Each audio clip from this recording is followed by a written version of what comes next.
It was late at night. David was fast asleep when a sudden, painful slap landed on his face. He jolted awake in shock. Before he could understand what was happening, another slap followed harder this time. His heart started racing. He looked up, terrified, and saw his neighbor, Mark, standing over him with burning eyes.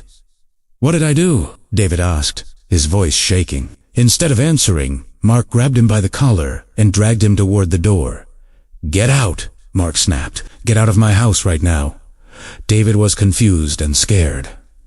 "Mark, please, tell me what's going on." But Mark didn't listen. He shoved David outside and slammed the door shut. David stood there in the cold night, stunned and humiliated. He had no idea what crime he was being punished for. Earlier that evening, David had returned home from work exhausted. He had barely eaten all day. As soon as he entered the apartment, he collapsed onto the bed and fell asleep. He never imagined he would wake up to violence. The next morning, David tried to talk to Mark. "Did I do something wrong?" he asked calmly. "If I did, I'm sorry."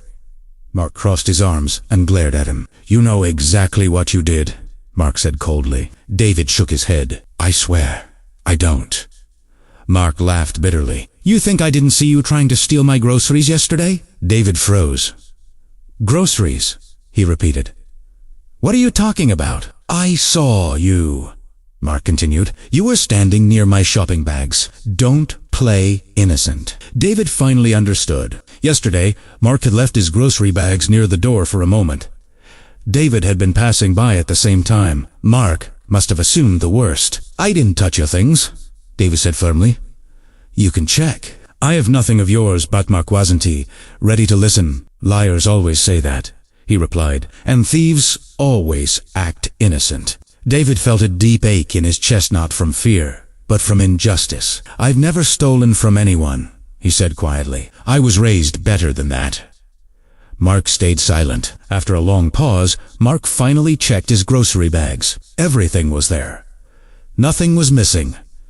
His expression changed. Slowly, the anger drained from his face, replaced by embarrassment. I might have been wrong," Mark admitted. David looked at him. "Ort Batkalm. An accusation can hurt more than a slap," David said. "You judged me without proof."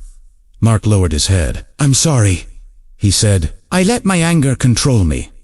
David nodded. "We live in a world where trust is rare, but without it, we hurt innocent people." That day, Mark apologized sincerely, and David learned a painful lesson. Sometimes, the real cruelty isn't violence. It's blaming someone without knowing the truth.